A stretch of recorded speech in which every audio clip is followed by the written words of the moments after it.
The Gods of Pegana. Chapter 21. Of how the gods whelmed Sidith. There was dole in the valley of Sidith. For 3 years there had been pestilence, and in the last of the 3 a famine. Moreover, there was imminence of war.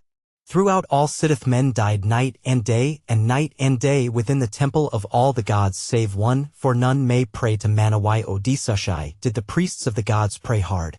For they said, for a long while a man may hear the droning of little insects and yet not be aware that he hath heard them, so may the gods not hear our prayers at first until they have been very oft repeated. But when your praying has troubled the silence long, it may be that some god as he strolls in Pegana's glades may come on one of our lost prayers, that flutters like a butterfly tossed in storm when all its wings are broken. Then if the gods be merciful they may ease our fears in Sidith, or else they may crush us, being petulant gods, and so we shall see trouble in Sidith no longer, with its pestilence and dearth and fears of war.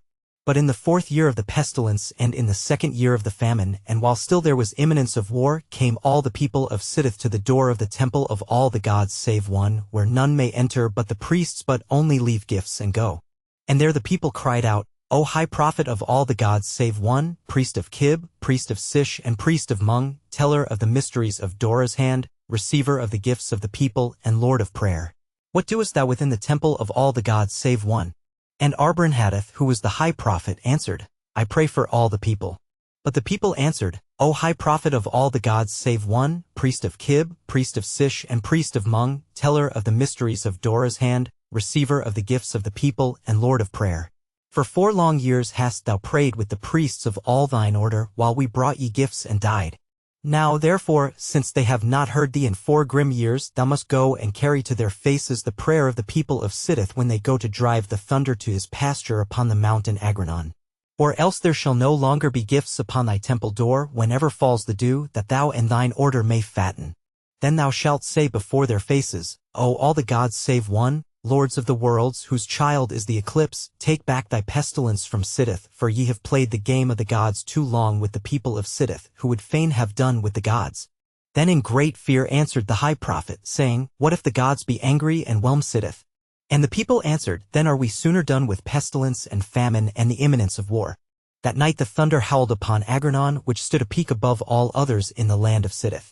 And the people took Arbrinhadith from his temple and drave him to Agranon, for they said, There walk tonight upon the mountain all the gods save one.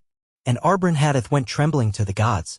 Next morning, white and frightened from Agranon, came Arbrinhadith back into the valley, and there spake to the people, saying, The faces of the gods are iron and their mouths set hard.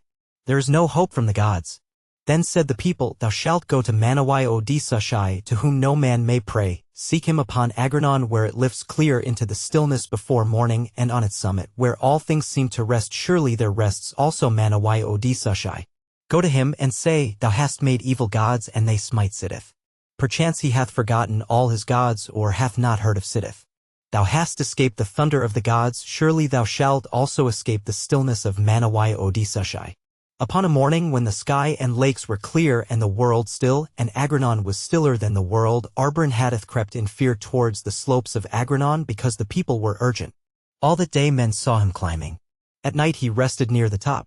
But ere the morning of the day that followed, such as rose early saw him in the silence, a speck against the blue, stretch up his arms upon the summit to Manawai-o-Disushai. Then instantly they saw him not, nor was he ever seen of men again who had dared to trouble the stillness of Manawai-o-Disushai. Such as now speak of Sidith tell of a fierce and potent tribe that smote away a people in a valley enfeebled by pestilence, where stood a temple to all the gods save one, in which was no high priest.